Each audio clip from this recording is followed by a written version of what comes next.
Hello and welcome to Grade 3 Math Dive. In just a moment, you're going to pause the video and complete a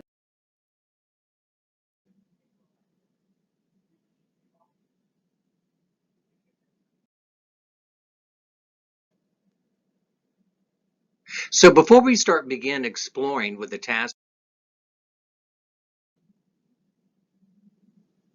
Okay, so let's explore and take a look at what everybody has done with that football problem, Barbara. Okay. So you see three different models there, if you will. Let's take a look at each of these questions here and just talk about each of them. What questions would you ask to connect the story problem to that base 10 model and the number line model that you see?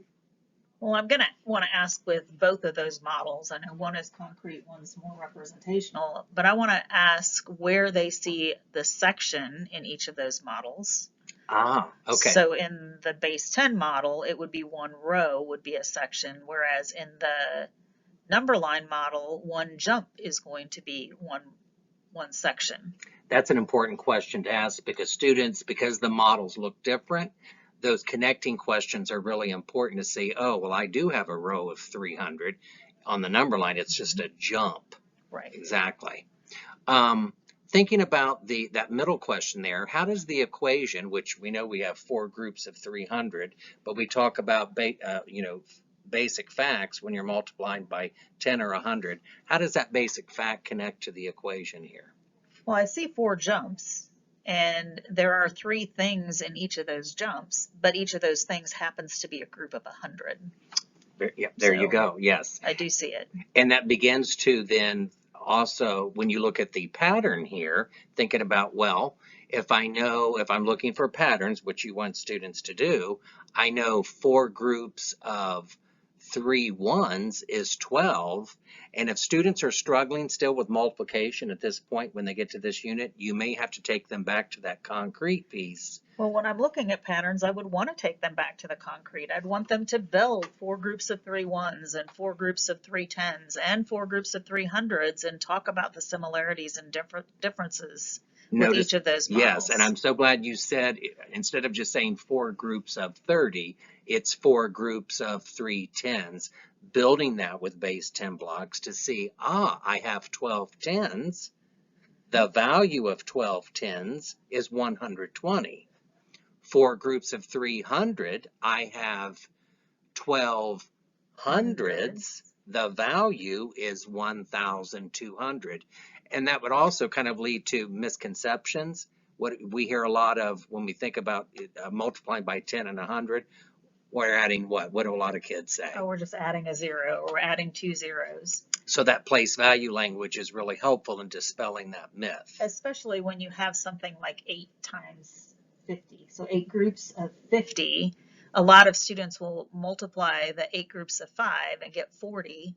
And instead of adding a 0, they'll think, oh, there's already a 0 there, so I don't need to add that 0, and they get an incorrect answer. That's an excellent example of that, because they have to think about 8 groups of 5 tens. If they need to build it, they have 40 tens. The value is 400. Correct. Excellent.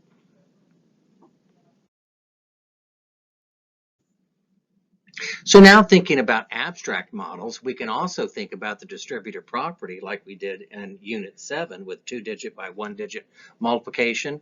Taking a look at the example here of 4 groups of 300 that represented that football stadium, I can decompose that 4 into 2 and 2. Go ahead, Barbara. 2 sections and 2 sections. 2 sections and 2 sections, and there's 300 seats per section. Well, then I can just add up that 600 and 600.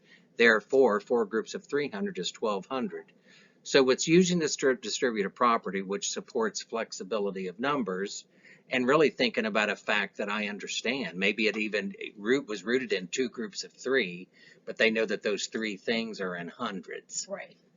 And down at the bottom there, it's kind of like you're not working with an A standard algorithm here, but when you use language, and if I think about that 4 groups of, and just think of as a 10, 4 groups of 30, I'm saying that 4 groups of 3 tens. Or thinking about it with hundreds, 4 groups of 3 hundreds. When teachers and students use that place value language, that will help them to begin developing or working towards sort of fluency, really, with a standard algorithm that makes sense to them. Correct.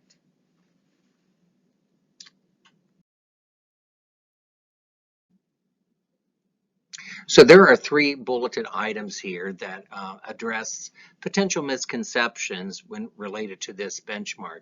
The first one we've talked a lot about, just adding that 0, how we need to bring in that place value language, and understanding that 8 times 50 is 8 groups of, and notice I corrected myself, they're 8 groups of 5 tens, and building those models that the place value is changing. You're not adding anything. And with this benchmark, it's built upon a solid foundation of multiplication. If students don't have that, they're going to need to go back and read and explore again, starting with basic facts.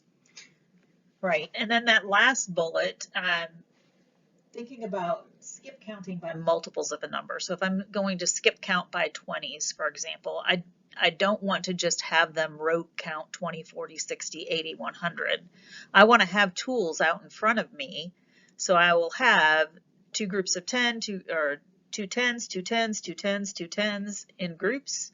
And then as I count, I'm going to count that first group. That's 20. If I put the first 2 groups together, I have 40. If I put the first 3 groups together, I have 60 to build that counting by multiples. You said something very important there, Barbara, because I was visualizing what you were saying. I could see students having built like let's say it was 5 groups of 20, but that action of putting those rods together to show that that's 20, now I have 40. And even creating a number line, an open number line as you're doing it. There you go. Yes, and you could do so. Lots you could do there with that and make connections between the models.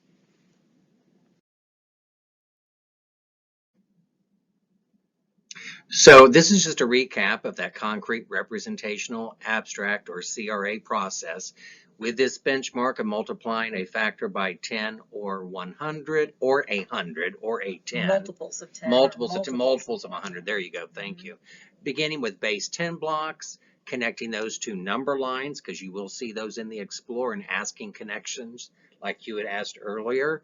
And then taking it to connecting it to patterning with basic facts, 4 groups of 3 ones, 4 groups of 3 tens, 4 groups of 300, so that students don't use that, and teachers don't use that, what do we call it? Adding a 0, because you're really not adding anything. And we really need to jump back and forth between these islands so that we can make the connections. I mean, when I'm doing the distributive property, I'm probably going to want to go back to that concrete model to show how I can break it into 2 sections and 2 other sections. You could easily do that. I see 2 groups of 300. I could break them apart, just like you would with a basic fact. I'm doing the same thing. Exactly. Yep. All right.